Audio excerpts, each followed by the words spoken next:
Apoio Cultural Escola de Línguas Millennium.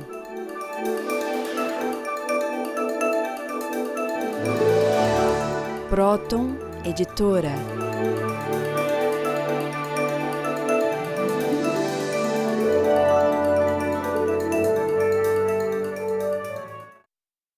Olá, telespectadores. Estamos com os senhores mais uma vez para darmos assim noções sobre a ciência da psicossociopatologia aplicada à destruição do mundo e da humanidade como um todo. Agora, eu gostaria de fazer para vocês um comentário. Como o Dr. Kepp estava falando no programa passado e nos outros programas, isso não é a lei para o ser humano.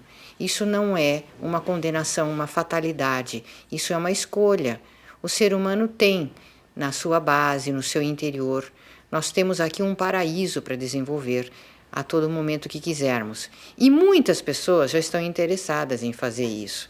Os nossos programas de televisão, por exemplo, que levam noções de como melhorar a vida na sociedade, de como ter uma qualidade de vida superior, eles começaram em maior intensidade em 1998. Começamos nas televisões comunitárias da cidade de São Paulo. Hoje em dia, eles já são passados, vejam aí nesse diagrama, mais de 89 canais só no Brasil. Existe uma concentração maior, evidentemente, em São Paulo, em Minas Gerais, mas há muitas estações no Rio Grande do Sul, Santa Catarina, Paraná. E esses programas vão até para Rondônia, onde há 8 canais de televisão, no Amazonas, Acre, Ceará, todo o Nordeste. Enfim, o Brasil todo já está aceitando, participando desse movimento de conscientização com o apoio de muitas televisões comunitárias, educativas e até mesmo abertas. Vejam na América Latina, aonde os nossos programas já chegam. Eles vão principalmente para a Colômbia, para a Venezuela, mas também para Equador, para o Peru, Bolívia, Chile, Argentina, uma porção de canais no Chile, e Paraguai, Uruguai, enfim, toda a América Latina já está participando desse grande movimento de conscientização. Agora vejam no mundo, nós temos o nosso programa indo a mais de 45 países, em diversos idiomas. Portanto, vejam aí a América Latina, maior concentração, mas vamos também para o México, Central, Estados Unidos, América Central, Honduras, Costa Rica, El Salvador, República Dominicana, Guatemala, e vamos também para a Escandinávia, Noruega, Suécia, vamos para a Europa, na Itália, na Espanha, na Alemanha, Afeganistão, Rússia, Paquistão, Emirados Árabes, e na Ásia, na Índia, na China, Taiwan, Nova Zelândia, Austrália. Enfim, o mundo todo já está participando deste programa de conscientização das causas psicossociopatológicas dos nossos problemas, das nossas enfermidades, e transmitem as noções de como o mundo poderia começar a se desinverter já, agora, e parar esse mal-estar que nós temos que sofrer, que não é uma fatalidade. Uma outra vida é possível e poderia começar já. E parece que está começando já, né, Dr. Kepp? Vejam aí esse gráfico que eu vou colocar. A insanidade, a doença, consiste em viver contra a própria essência, que é virtude pura. Então, vejam o que eu quero falar com isso, né? Que a doença é um mal que não deveria existir no mundo. É um mal que entrou, vamos dizer, com essa questão de pecado original, né? Como fala a teologia, que o mal é a privação ao bem, que o ser humano não quis viver naquele paraíso em que ele foi colocado, e porque ele não quis viver lá, ele, é claro, né? Teve que fazer um mundo horroroso como nós temos até agora.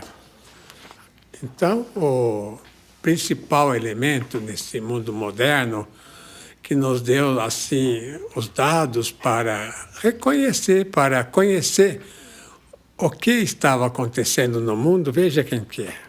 Arthur Schopenhauer, que viveu de 1788 a 1860. esse pensador, né, ele era judeu-alemão, ele falou coisas incríveis que depois Freud e outros cientistas seguiram. Veja no quadro que ele falou.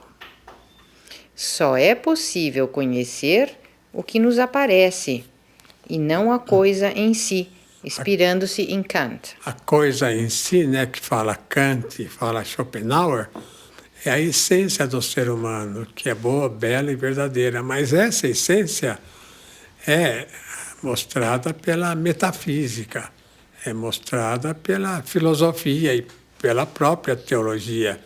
Se o ser humano não tivesse, vamos dizer, uma essência perfeita como ele tem, ele não poderia existir. Então, vamos dizer que o Criador só poderia fazer o que é perfeito. Agora, o que o Schopenhauer, né, viu? Ele escreveu um livro sobre a questão da representação, que o ser humano representa o tempo todo. Então, veja uma outra sentença que eu pus aí do Schopenhauer. O real é cego e irracional. O inconsciente, de Sigmund Freud. Mas aí já Freud cometeu um erro, né? Porque ele não tinha bons conhecimentos de metafísica, de filosofia. Então, ele não conseguia ver o que está inconscientizado é justamente aquilo que o ser humano mais tem inveja, que é o bem, né? Que é a bondade, que é o belo. Veja que, geralmente, tirando esses modelos aí famosos, a Vinci, etc., o ser humano não dá valor à beleza, não dá valor à estética. Coloca mais a questão racional em primeiro lugar e a questão afetiva. Então veja, em terceiro lugar, o que ele fala. A consciência seria a mera superfície da mente, só a crosta. Então, mas a consciência é justamente a parte mais profunda. Sabe no iceberg, aquela montanha de gelo no mar? O inconsciente seria essa parte dentro d'água que precisa, eu falo muito nesses programas de TV, que os senhores precisam conscientizar para viver essa parte. Então essa parte debaixo da água do iceberg seria a consciência que está escondida, né? Isso, que por causa da inveja o ser humano esconde. Isso. Veja em quarto lugar. Viver é sofrer. O mal é inerente à existência humana. Então veja, né, que ele é pessimista. Quer dizer, viver não é sofrer. O sofrimento vem porque a pessoa não quer viver. Tanto assim que as guerras são um suicídio coletivo, que as lutas, que essa situação econômica social é como um sacrifício, como uma atitude assim de sacrificar o bem, uma atitude contra o bem. Veja em quinto lugar. Os momentos felizes são através das artes e pela conduta ética. A concepção de vida de Arthur Schopenhauer é completamente invertida. Ele vê a máscara como sendo a realidade e o bem impossível de ser usufruído. É por esse motivo, né, que eu fiz esse trabalho, para tirar a humanidade dessa inversão. Se a humanidade conscientizar o que nós falamos, a humanidade saindo dessa inversão e deixando, vamos dizer, de apoiar o que é mal, de apoiar o que é guerra, de apoiar a inveja, de apoiar a voracidade. Se o ser humano resolver ser bom, belo e real, verdadeiro, então o ser humano vai voltar nesse paraíso que nós perdemos e que nós continuamos habitando, mas não queremos saber dele. Mas é possível retornar rapidamente só mudando ou conscientizando que o ser humano está invertido. Essa é a grande nova. Veja esse quadro aí. A enfermidade mental é pura representação. Os senhores já notaram que a pessoa muito doente até é meio engraçada. Por exemplo, uma pessoa morava aqui perto, né? Ela dizia que era um cavalo. Então, ela carregava capim numa sacola. Então, ela vivia comendo aquele capim. Quando ele chegava perto da gente, ela falava: o senhor também é cavalo? Então come mais um pouco de capim comigo. Então, ele queria não só comer capim, mas obrigar os outros a comer com ele. Ou então outras pessoas que eu atendi aqui entravam latindo. Falei, por que está latindo hoje? É que hoje eu sou um cachorro de raça. É uma coisa interessante. Agora, por exemplo, no sonho, há muitos clientes que não são assim tão doentes, eles falam que no sonho conversam, por exemplo, estão no campo, aparece um boi, uma vaca lá, que eles começam a bater papo. Então, isso é uma coisa assim, fora, né, do esquadro normal. Mas no sonho aparece essa loucura. Então, o que eu quero falar com isso é que para o ser humano entrar assim na psicose, é um pequeno passo, ele já está dentro daquilo que nós chamamos de doença mental. Então, não podemos assim separar. Aqui é doença mental, aqui é indivíduos são. Essa separação é, vamos dizer, inválida. Essa separação é irreal. O indivíduo que está aqui sendo, vamos dizer, perfeito quase, pode de repente cair do outro lado, se ele deixar esse interior assim dominar a vida dele. Então a questão da doença é mais uma questão que a pessoa tem assim de rejeitar o que ele tem de equilibrado, o que ele tem de normal. É uma rejeição à saúde que ele faz. Voltamos dentro de instantes para o próximo segmento de hoje. Até já.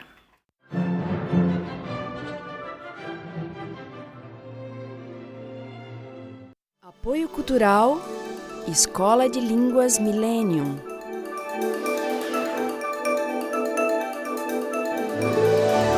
Millennium, traduções e interpretações.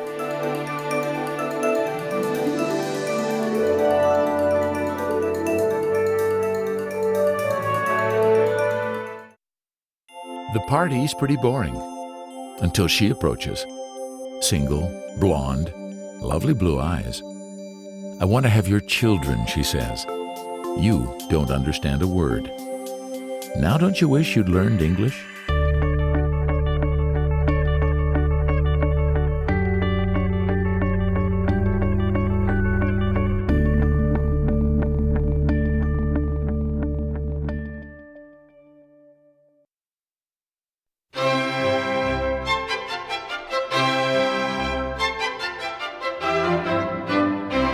Este livro tem a finalidade de analisar o motivo pelo qual a espiritualidade foi colocada em plano secundário dentro da existência do ser humano. A humanidade está rebaixada a um plano inferior, sensorial e materialista, necessitando urgentemente retornar ao seu nível normal, onde a vida psíquica tem a total predominância. Leia Teologia Trilógica Científica, de Norberto Keppe, e participe dessa enorme mudança interior e exterior que já teve início na Terra com os indivíduos mais realistas.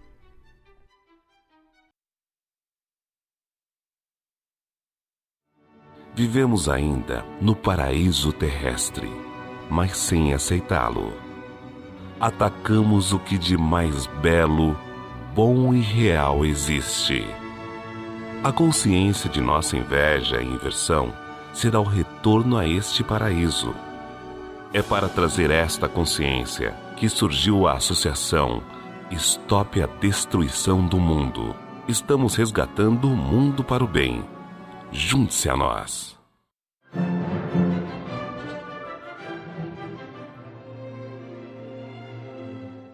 Eu acho que uma coisa muito importante que o senhor conseguiu fazer, Dr. Keppe, foi essa relação entre a doença do indivíduo e a doença na sociedade. E isso é algo totalmente original. Então, tudo que nós vemos no nosso interior, também nós fazemos e vemos no exterior, né? Então, eu gostaria de dar um exemplo prático, porque, aliás, a sua ciência é aplicável em todos os campos da humanidade, tudo que acontece. A gente tem uma explicação trilógica, uma explicação da sua ciência. Então, o que o ser humano faz com os problemas, né? O ser humano não quer ter consciência dos problemas que ele cria, para ele e para os outros, e também dos outros. ele geralmente quer jogar coisa por baixo do tapete. Então, varre o lixo e põe embaixo do tapete. Faz isso com a consciência. Todo lixo, todo erro, tudo que ele faz de errado, ele coloca lá, inconscientiza. Ele transforma aquilo num inconsciente até doentio. Agora, na sociedade, o que acontece? O ser humano faz a mesma coisa. Vejam, senhores, o que está acontecendo com o 8º continente da Terra. Está se formando um 8º continente da Terra. No Oceano Pacífico, entre a Califórnia e o Havaí, com o tamanho 2 vezes do estado do Texas, eles estão acumulando e depositando lixo nessa região. E esse mini continente, que já tem todo esse tamanhão, triplicou o seu tamanho desde 1990 e crescerá 10 vezes mais nos próximos anos. E parece que nenhum país quer assumir responsabilidade ou dar destino a esse lixo, que é a mesma coisa que acontece no sentido psicológico e social. Então, vejam os senhores, por exemplo, um outro exemplo do que acontece na vida do ser humano.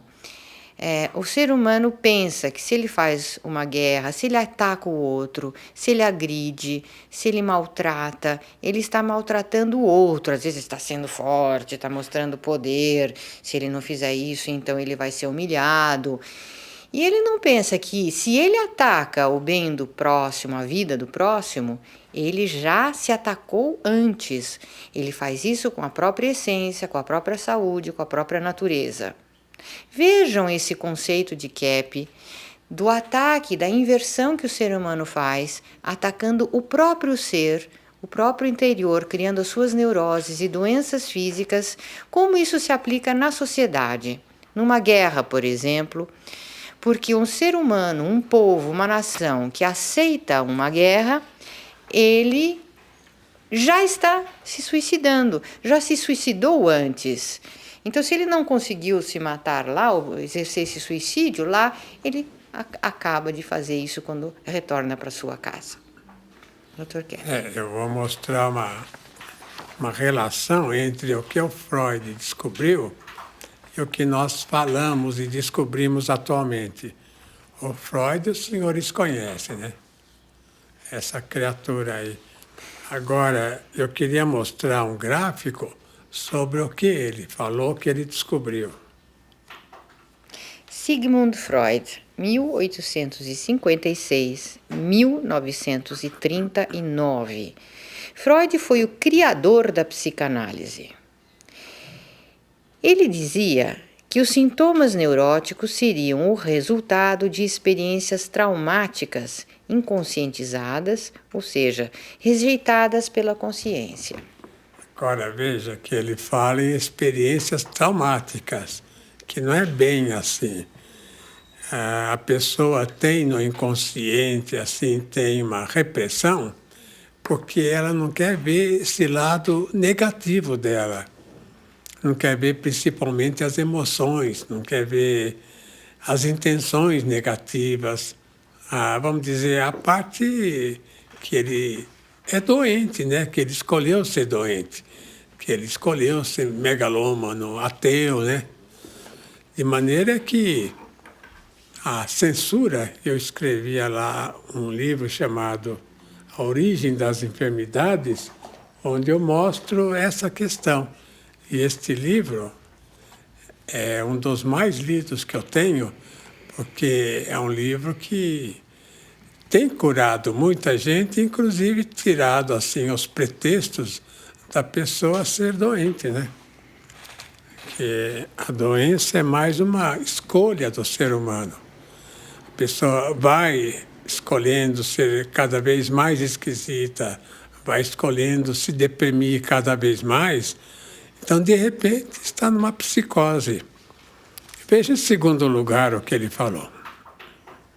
Tudo o que existe no ser humano vem do inconsciente, o que significa que vem do que não existe. Então, nesse livro eu mostro que não é bem assim, que não é o inconsciente que faz tudo, mas a pessoa fica doente, a pessoa tem problemas porque ela não quer ter consciência da consciência que ela reprimiu.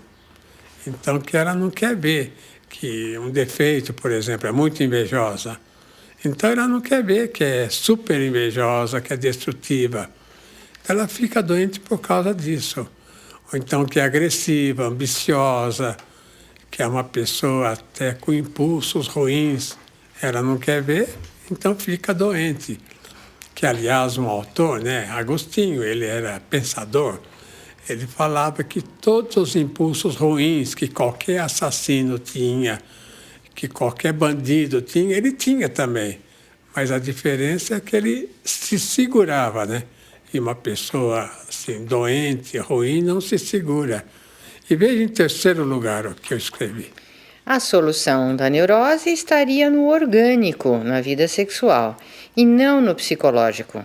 Então, já comentei, né, que Freud fez mais uma fisioterapia, que ele achava que corrigindo a vida orgânica sexual, corrigiria o resto. E que na medicina, ele era médico, né, neurologista, na medicina existe esse conceito. Não que exista doença psicossomática, mas somatopsíquica. Quer dizer, que primeiro o indivíduo ficaria doente no corpo e depois na vida psicológica. Mas ao contrário. Eu posso dizer ao contrário e concomitante, né? Que o indivíduo que tem uma má intenção, essa má intenção atinge também, é claro, né, o corpo, o organismo. Então, que a pessoa é sã ou doente, pode usar essa questão de corpo e alma, pode ser são ou doente no corpo e na alma, pelo mesmo motivo. Então, veja essa observação final. Freud colocou todo o bem, a saúde, oriundo do que não existe, na não consciência. Então, esse fato é interessante, porque o inconsciente, in é não. Consciente é consciência, né? Conhecimento. Então, ele colocou tudo o que veio de bom, o que vem de bom, num tal inconsciente que, inclusive, traria o que é mal para a pessoa. Mas o inconsciente é algo que não existe mais, uma atitude de reprimir, uma atitude de censura ao que ele sabe. Então, a gente pode dizer o seguinte, que todo ser humano é um sábio. Todo ser humano, na sua estrutura, né, que é universal, que é inteiriça, vamos dizer, ele tem todos os conhecimentos da humanidade, toda a bondade, tudo que o ser humano, o que um ser pode ter, ele tem. Agora, se ele não se desenvolve mais, se ele não tem mais sucesso na vida, se ele até não ganha melhor, se ele não consegue vamos dizer, aparecer nas capacidades dele, não é porque ele não tenha. Não existe aquele é gênio, este é imbecil. Não existe isso. É claro que existem doenças também cerebrais, né? Que a pessoa pode ter lesão no cérebro, mas não tendo, não existe pessoa burra e pessoa sábia. Todos são sábios. Mas a questão é que, em grande parte, as pessoas que se dizem burras, que não aprendem, não é porque elas não têm inteligência, é porque elas têm muita inveja. Que elas não querem aprender por uma questão de inveja, porque a sabedoria traz muito benefício para a humanidade. Eu vou pôr aí um quadro, veja o que fala. O narcisismo é a porta de entrada de todas as doenças. O narcisismo é o estudo mais bonito, talvez o mais profundo que Freud fez sobre a psicopatologia. O que é o narcisismo, né? Narciso era um indivíduo que foi tão mimado quando era criança, daí o perigo dos mimos, viu? Se mima demais a criança, ela vai pensar que a vida toda ela vai ser a tal, né? Mimada por todo mundo. Então, quando ela sai de casa, ela só vê tiro e bomba e briga. Então fala, opa, estou num mundo que não é meu. Então, o que é o narcisismo? É o indivíduo apaixonado por ele próprio. Então, o Narciso era uma pessoa da lenda que ele era tão encantado consigo próprio que uma vez foi no lago e viu no espelho d'água a pessoa dele, ficou tão encantado que caiu lá e se afogou. Quer dizer, o indivíduo narciso é o indivíduo que entra pela doença mental. Veja esse quadro agora. A virtude consiste em viver de acordo com a essência, que é boa, bela e verdadeira. Então, se a pessoa conseguir viver de acordo com a estrutura fundamental dele, ele vai realizar coisas incríveis. Agora, eu vou mostrar rapidamente uma pessoa aí, um teólogo, que ele fez coisas incríveis. Veja quem é. Bernardo de Claraval. E veja o que ele falou. Bernardo de Claraval disse que sem humildade não há sabedoria, E depois? que o reconhecimento da própria miséria é o caminho do bem E depois? e a razão deve ser subordinada à fé. Bernardo de Claraval foi um grande psicopatologista. Então, note que a coisa mais importante para a humanidade atual é colocar a teologia, que é o estudo de Deus, Theos é Deus, né? É o estudo de Deus na sociedade. Não considerar que Deus esteja só em templos, mas cada um de nós é um templo divino. É vamos dizer, é um pedaço do céu na terra que a gente precisa ser sempre. E aceitar isso, conscientizar isso e transmitir esses conhecimentos para o seu próximo. Até a semana que vem, neste mesmo horário, quando estaremos dando continuidade à nossa campanha de conscientização para dar uma parada à destruição do mundo. Até lá!